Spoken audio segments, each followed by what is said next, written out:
Oke, next.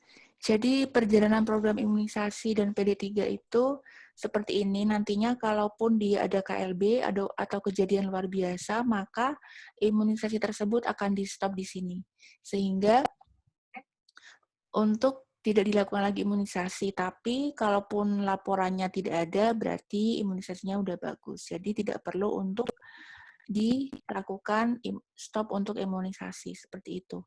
Jadi untuk imunisasi ini dia menekan untuk adanya kejadian luar biasa atau kejadian penyakit yang terjadi di suatu tempat ketika dia sudah menjadi wabah, epidemi maupun pandemi, maka itu perlu dilakukan imunisasi.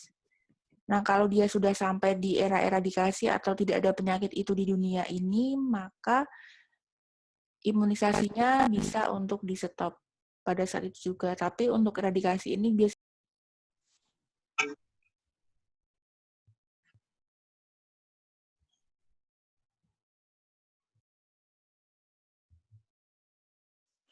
Oke, kita lanjut.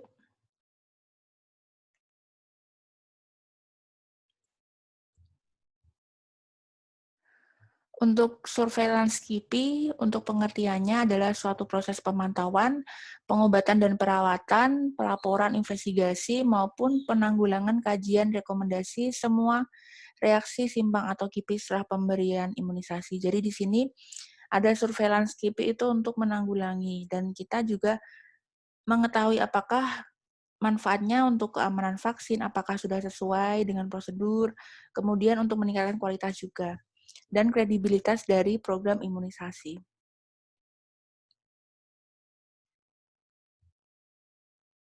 Oke, lanjut. Ini contoh dari adverse reaction dari beberapa reaksi ketika ada vaksin, maka tentunya ada reaksi yang melingkupinya. Untuk mekanisme pelaporan KIPI, yang pertama itu dari Puskesmas, dilaporkan secara bertahap karena pemegang program adalah Puskesmas untuk imunisasi, kemudian lanjut ke kabupaten atau kota, lanjut ke provinsi, ke nasional. Kalau untuk KIPI ringan dilaporkan secara teratur tiap bulan, tapi kalau KIPI berat atau serius dilaporkan setiap ada kejadian. Jenis laporan KIPI ada dua, serius atau berat, atau disebut juga SAE atau Serious Adverse Event, kemudian non-serius atau ringan. Jadi laporannya ada dua. Karena kalau KIPI serius atau berat itu,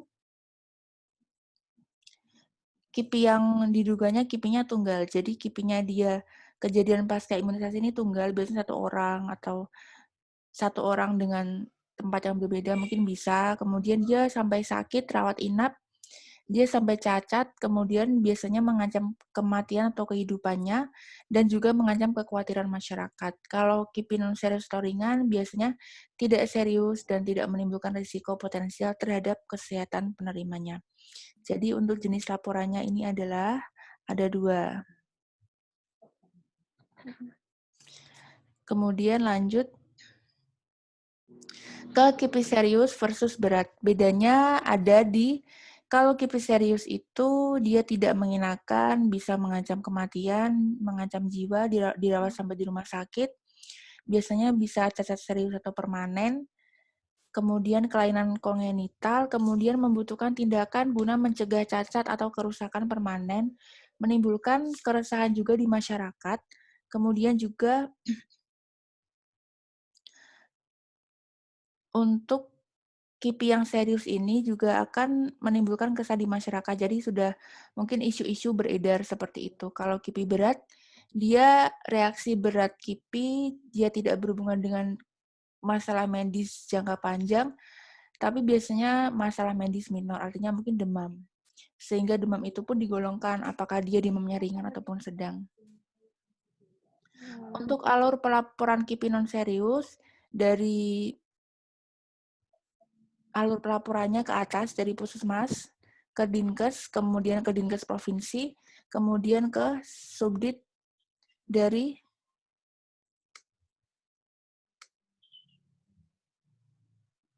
imunisasi Dijen dan PP.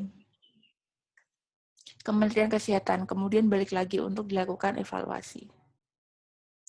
Ini contoh formulir KIPI ringan, di situ ada tempat pelaksanaan, kabupaten, kota, provinsi, bulan atau tahun, kemudian dia ada identitas, jenis vaksinnya apa, expiration date-nya kapan, kemudian pemberi imunisasi siapa, kapan dilakukan imunisasi, dan gejalanya ada di situ, apakah demam, kemudian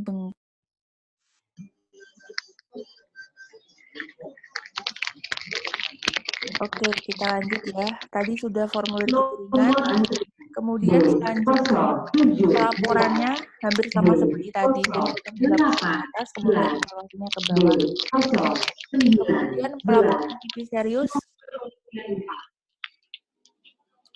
Ini dari Puskesmas disegerakan. Dinkes Kabupaten juga 24 jam setelah laporan, jadi hitungannya 1 hari.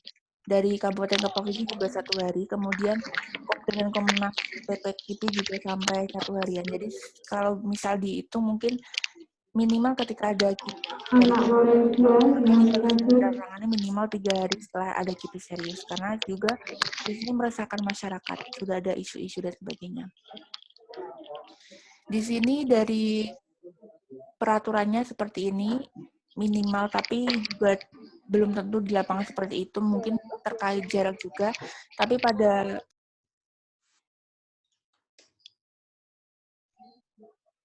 Oke, lanjut. Formulir KIPI serius seperti ini, jadi satu orang ini ibaratnya karena tadi diasumsikan di awal bahwa KIPI serius biasanya mencakup satu orang pada saat imunisasi, dan bisa jadi di tempat yang berbeda. Di sini ada kejadian pasca imunisasi, contohnya adalah mungkin bisa sampai gejala klinis, gatal, sesak nafas, kejang seperti itu. Dan biasanya merasakan masyarakat karena kejadiannya setelah dia vaksin. Meskipun belum tentu ketika setelah vaksin itu reaksinya seperti itu karena vaksin, maka perlu ditelusuri lebih lanjut untuk KIPI serius. Makanya ada investigasi dan kajian Komda atau Komnas untuk PPKIPI. Klasifikasi etiologi KIPI, ada reaksi KIPI yang terkait komponen vaksin, contohnya trombositopenia pasca pemberian vaksin campak. Kemudian kalau cacat mutu vaksin biasanya IPV yang menyebabkan polioparalitik. Kemudian kesalahan prosedur biasanya melalui vial multidosis yang terkontaminasi karena mungkin tidak steril untuk pengambilannya, makanya ketika membuka vial vaksin itu tetap kita pakai untuk disinfektan dulu untuk ditutupnya agar tidak ada kesalahan prosedur. Reaksi kecemasan biasanya vasovagal sinkop ini pada orang dewasa, mungkin karena dia cemas ketika divaksin hepatitis biasanya. Dia agak cemas, jadinya takut, sehingga menimbulkan reaksi vasovagal sinkop. Kemudian koinsiden artinya demam setelah imunisasi, meskipun belum tentu karena imunisasinya sendiri, akan tapi pasti dihubungkan sementara dengan kejadian demam dan kejadian vaksin apa yang diberikan. Langkah-langkah untuk menganalisisnya, hubungan sebab akibat reaksi simak pada suatu individu, artinya apakah KIPI yang terjadi sudah memenuhi kriteria minimum hubungan sebab akibat, kemudian kita juga mengkaji daftar tiliknya, kemudian kita menentukan algoritmanya, apakah informasi yang didapat dari subjek ataupun juga dari ibaratnya dari keluarga pasien tentunya, karena ini mungkin masih balita seperti itu, kita kemudian mengklasifikasikan apakah memang kejadian itu karena vaksin ataukah tidak karena vaksin. Di sini ada contoh websitenya. Jadi untuk websitenya bisa dilihat di www.keamananvaksin.com untuk meningkatkan keamanan vaksin dan penyelesaian masalah KIPI. Juga untuk pelaporan KIPI ringan, kemudian komunikasi informasi imunisasi, dan tentunya tentang KIPI. Kemudian untuk kasus, tentunya pasti ada, kalaupun berat pasti rujukannya ke rumah sakit dan harus dirawat di rumah sakit, sehingga di situ juga tetap pastinya diawasi bahwa pasien tersebut adalah pelaporan dari KIPI berat atau KIPI serius, seperti itu. Lanjut, komunikasi dengan media itu fungsinya karena yang sudah diimunisasi biasanya isunya sudah menyebar ke masyarakat, maka perlu ada membangun kepercayaan dengan keluarga maupun dengan masyarakat. Tetap kita sebagai tenaga kesehatan tetap harus meluruskan apa ya, atau mengkonfirmasi yang salah atau mengkonfirmasi yang tidak tepat seperti itu. Tetap kita harus melakukan, mungkin kalau bisa juga disebutnya press conference, tapi mungkin tidak press conference yang langsung diliput media, tapi kita tetap harus memberikan penjelasan ke masyarakat bahwa mungkin setelah diadakan penyelidikan ternyata bukan karena imunisasi. Untuk pesan-pesan kunci dari WHO bahwa imunisasi itu terbukti mencegah penyakit. Jadi kalau nanti ada kalimat negatif ke kita sebagai tenaga kesehatan, maka kita harus bisa mengcounter bahwa imunisasi itu terbukti mencegah penyakit dan reaksi vaksin itu jarang yang serius. Karena keamanan vaksin diutamakan, misalnya penyimpanannya, tutupnya, spetnya yang hanya sekali pakai. Jika ada yang terjadi, tetap akan diselidiki, seperti itu. Cara mengatasi pertanyaan yang negatif ada dengan cara blok, misalnya imunisasi telah banyak berhasil menyelamatkan nyawa, seperti itu. Atau bridge ini berarti dia arahkan ke sesuatu yang berhubungan tetapi dengan kalimat yang positif.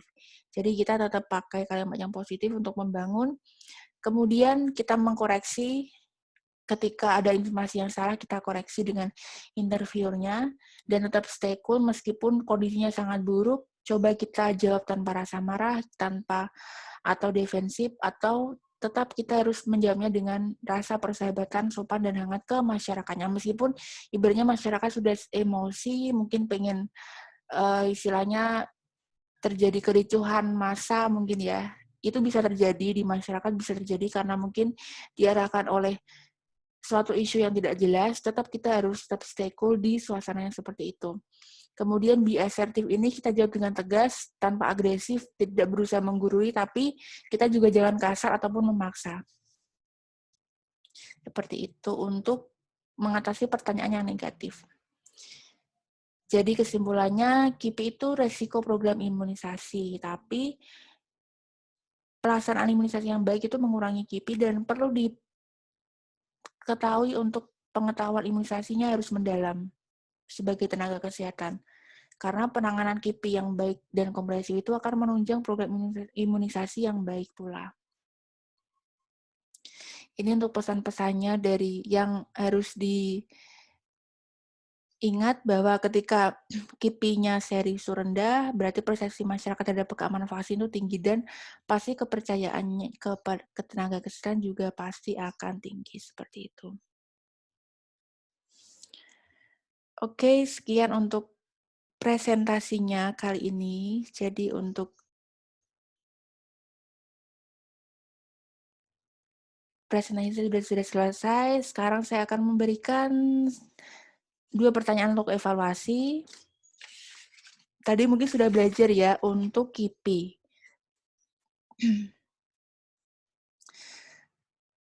Ada 2 pertanyaan karena ini ada evaluasi. Untuk coba saya absen dulu. Saya ingin mendengar dari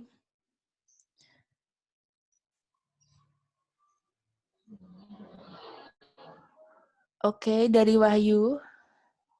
Wahyu ada?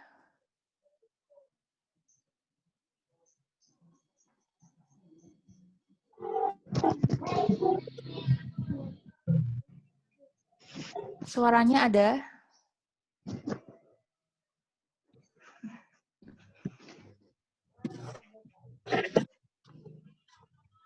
Oke, halo. Dengan Wahyu Triningsih ada?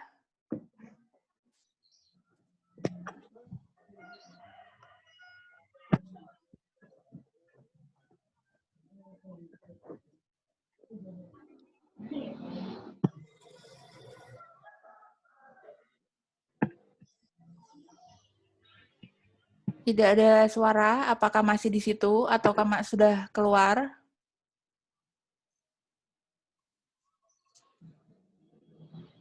Oke, karena tidak ada, kita berlanjut ke masa berikutnya ya. Ada evaluasi sedikit dari saya. Pertanyaannya adalah, sebutkan jenis laporan KIPI. Silakan dijawab untuk Kurnia Nur.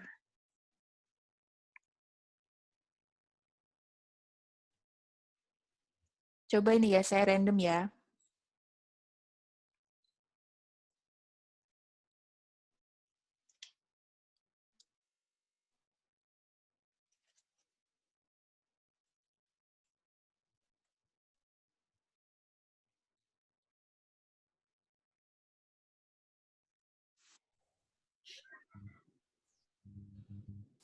Sudah ada respon?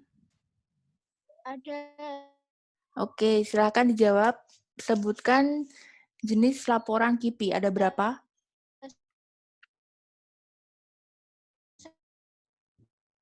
Saya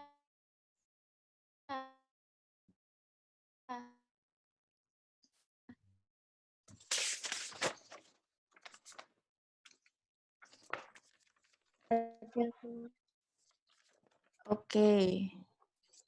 Jawabannya ada berapa?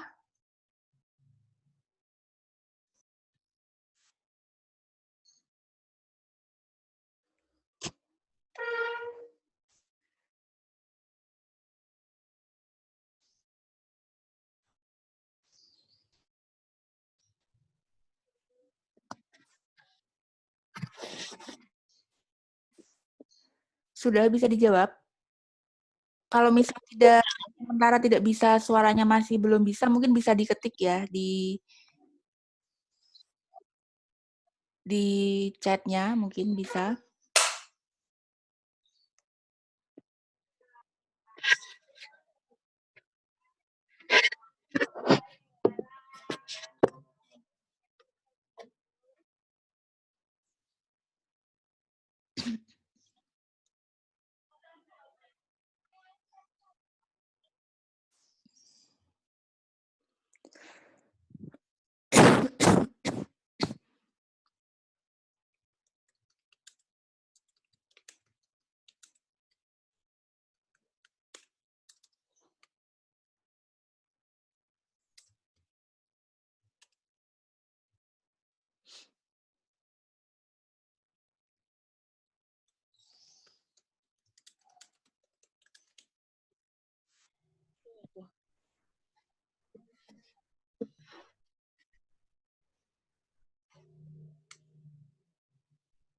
Oke, silakan dijawab, masih ada waktu.